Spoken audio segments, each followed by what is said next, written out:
Feliz inicio de semana. Dios les continúe bendiciendo rica y poderosamente, con mucha abundancia de paz, con mucha abundancia de salud, que siempre pues pueda fluir en el corazón de los hijos y de las hijas del reino la sabiduría, la gracia y el amor de Dios allí en nuestros corazones. Saludo fortísimo para todos mis compañeros, ministros de diferentes países, de diferentes pueblos, lenguas, culturas. Saludo para nuestro querido y apreciado apóstol Marcelo, allá en Brasil, Río de Janeiro, su amada esposa, en este maravilloso ministerio internacional como lo es Unicristo, el cual pues Dios me da la oportunidad de ser parte de este maravilloso ministerio internacional, donde transmitimos en vivo y en directo la palabra del reino, la palabra de Cristo, la palabra de vida, la palabra de esperanza, la palabra de libertad, la palabra que sana, la palabra que restaura, la palabra que edifica, la palabra que forma a Cristo, la palabra que enseña, que exhorta, que corrige, que instruye, a fin de que el hombre de Dios esté preparado para toda buena obra, llevarlo pues a la perfección. Ese es el propósito de la palabra. Es un placer poder compartir lo maravilloso que es la palabra de Cristo, la palabra de nuestro Señor, poderla transmitir. Ya pues que tenemos esa responsabilidad, tenemos esa misión y tenemos esa asignación, esa tarea, ese compromiso de dar a conocer el Evangelio de Cristo, el Evangelio de las buenas noticias, el Evangelio de la paz, el Evangelio de la misericordia, el Evangelio del amor, el Evangelio de las oportunidades, porque nuestro Dios es un Dios de oportunidades. Él es paciente para con todos, lento para la ira y grande en misericordia, no queriendo que nadie perezca, sino que todos los hombres procedan al arrepentimiento. Todos los hombres reconozcan al autor de la vida, que es Cristo, que no está muerto y que está vivo, que se levantó. Dios resucitó, lo resucitó al tercer día, y que no es religión lo que nosotros anunciamos. El Evangelio no es una religión. Muchas personas creen todavía que el Evangelio es una religión. No, el Evangelio es poder de Dios para salvación, para todo aquel que en él crea, no se pierda, mas tenga la vida eterna. El Evangelio es poder de Dios. Vamos a compartir pues allí la palabra. Allí en segunda carta de Corintios, capítulo 10, el versículo 1. Se pueden ubicar allí en segunda carta de Corintios, capítulo 10, el versículo 1. Leo allí en el nombre del Señor. Pablo defiende su ministerio. Yo, Pablo, os ruego por la mansedumbre y ternura de Cristo. Yo que estando presente ciertamente soy humilde entre vosotros, más ausente soy osado para con vosotros. Fíjense la palabra allí, una carta allí, esta carta, la segunda carta de Corintios, donde el apóstol Pablo da una enseñanza maravillosa, entendiendo que están sucediendo cosas que no son casualidad y pretenden destruir la humanidad. Estamos hablando de algo que literalmente es así y está en este momento en peligro el ser humano. Es muy inminente que tiene que ver con guerras, con virus y la eliminación del ser humano por poderes oscuros. Ya no se habla de una teoría de conspiración, sino se habla de una imposición para destruir al hombre, al niño, al anciano, para destruir al no nacido que está por nacer. Y nosotros como hijos de Dios, como hijos del reino, estando conscientes de esta situación, tenemos que hablar, compartir y anunciar a las generaciones lo que está sucediendo, despertar a los hombres, a las mujeres entendidos en este tiempo, que puedan traer aportes de bien a la ciudadanía, a los ciudadanos, en el nombre del Señor Jesucristo. Vamos a ver aquí en esta carta de cómo atacar allí los principios que rigen a los individuos, a las familias, incluso a naciones. Hay principios que pueden regir a un individuo. A veces ese principio se puede ver reflejado en una familia, en un pueblo, en una nación entera. Si usted tiene principios del reino de Dios, eso es lo que va a manifestar. Y eso es lo que lo representa a usted. Si tienen principios de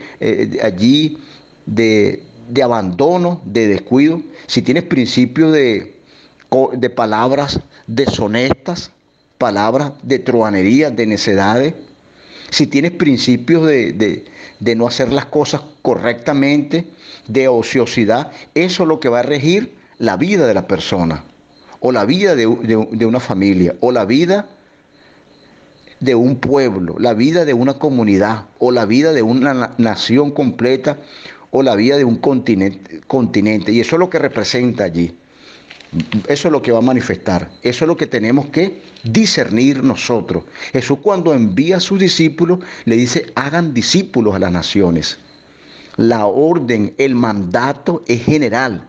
Es totalmente individual. Él no le dijo: ganen a cada persona, vayan y ganen naciones y conviértanos en discípulos. La visión del Señor fue más amplia: vayan a las naciones, hagan discípulos de Cristo y sumérjanlo ahora en la autoridad y en el poder.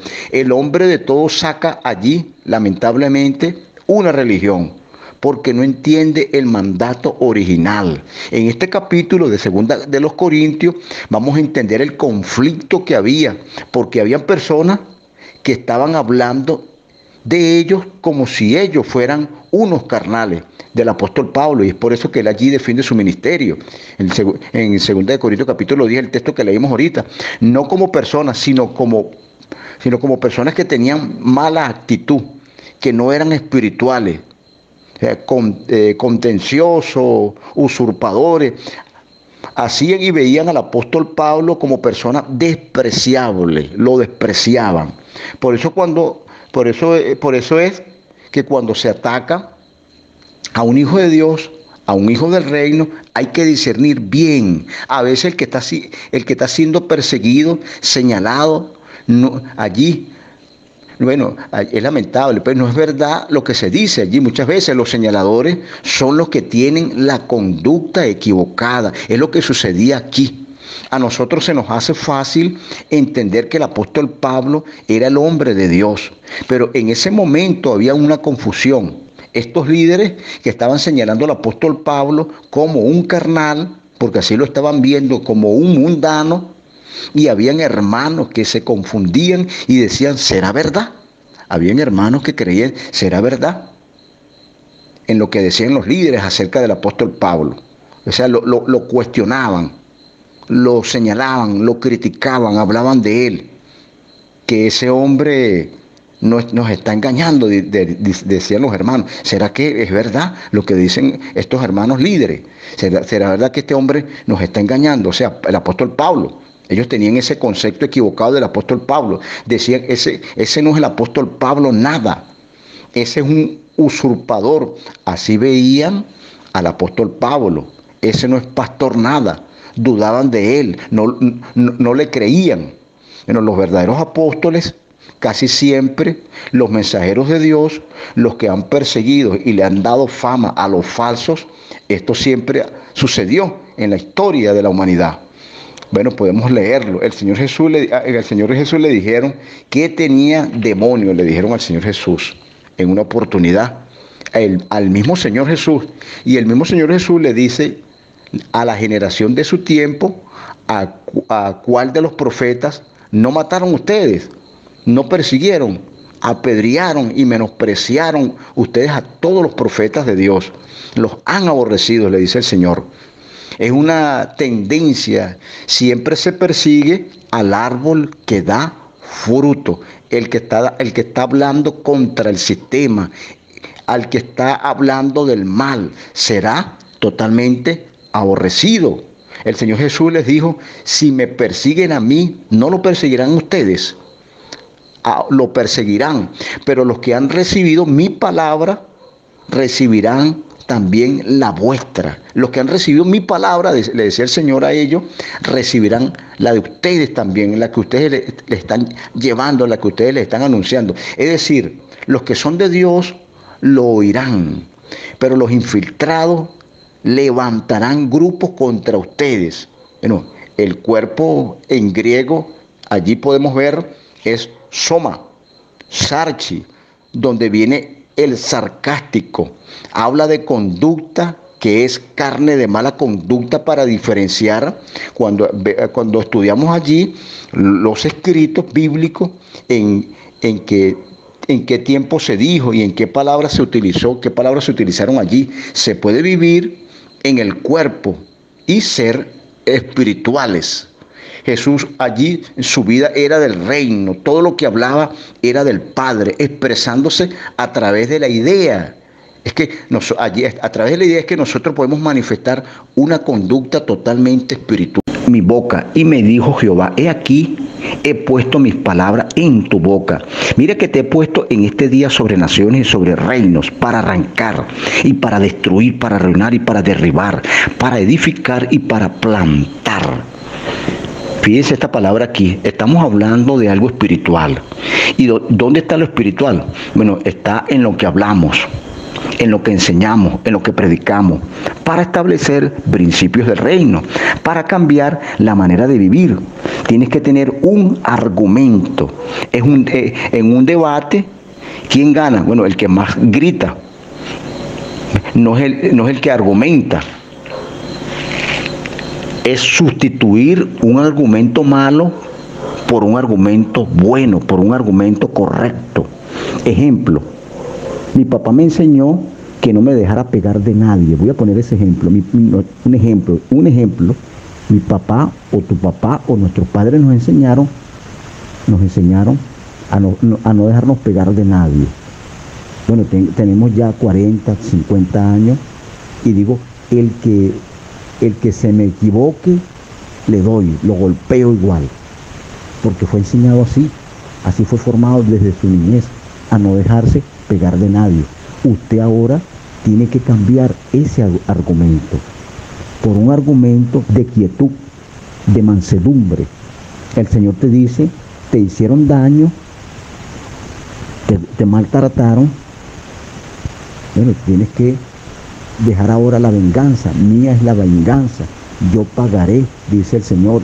En la justicia del hombre no obra, en la ira del hombre no obra la justicia de Dios. Yo pagaré, dijo el Señor.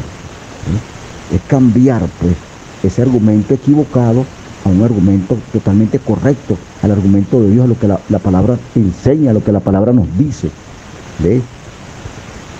No actuar como actuábamos anteriormente. El que te golpea, bueno, golpéalo. El que te maltrata, maltrátalo también. El que te ofende, oféndelo. El que te maldice, maldícelo. No bendecid y no maldigáis. Al que te pide, dale. El que te aborrece, ámalo. Ora por lo que te ultraja, por lo que te desprecia, ámalo. Una cosa totalmente diferente, argumentos totalmente diferentes, fortalezas totalmente diferentes a lo que nosotros aprendimos, a lo que nosotros recibimos desde nuestra niñez, desde nuestra infancia. Totalmente distinto. Vamos a ubicarnos en el Evangelio de San Juan, 14:30. Miren lo que dice aquí la Escritura en San Juan capítulo 14, el versículo 30. Vamos a ver qué dice aquí San Juan 14:30. Leo en el nombre del Señor. San Juan 14:30. No hablaré ya mucho con vosotros porque viene el príncipe de este mundo y él nada tiene en mí.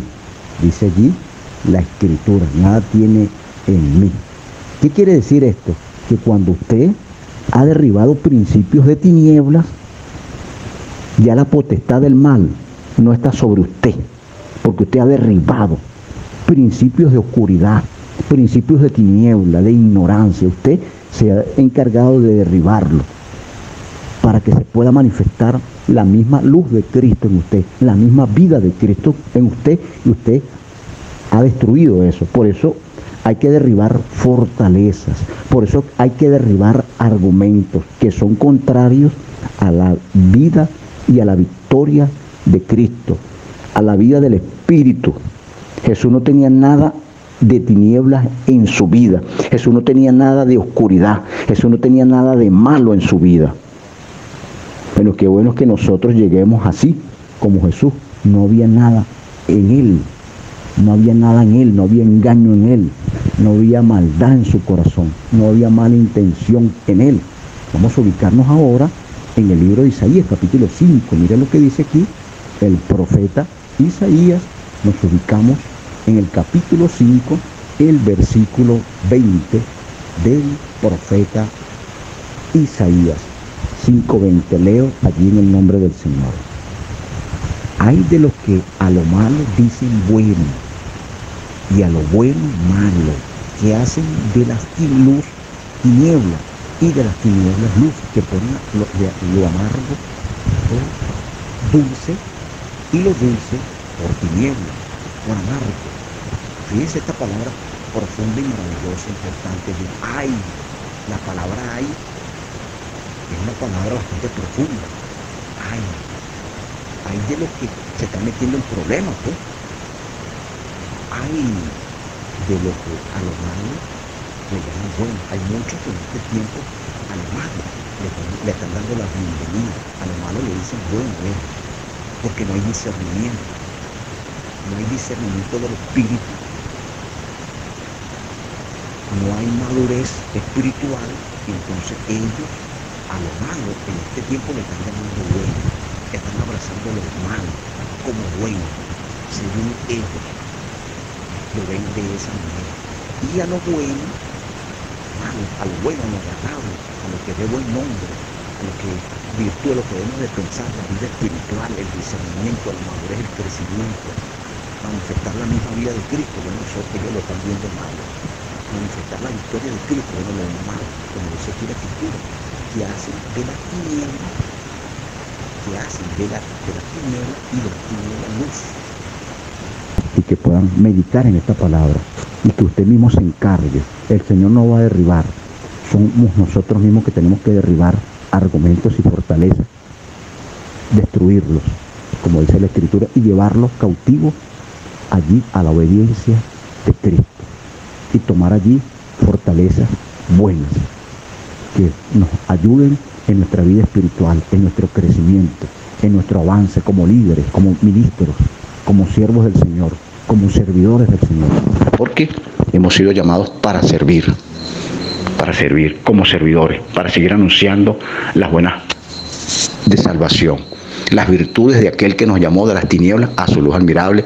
Ha sido un placer haber compartido, queridos y apreciados, en este nuevo inicio de semana, líderes, lideresas, ministros y ministras, apreciados hermanos y hermanas, amigos y amigas que nos escuchan a través de este ministerio internacional como lo es Unicristo. Bendiciones del Señor. Les saluda por aquí en este nuevo inicio de semana su hermano en Cristo, ministro de la palabra por la gracia del Señor, Nelson Cárdenas de Venezuela. Un abrazo fortísimo para todos. Bendiciones del Señor.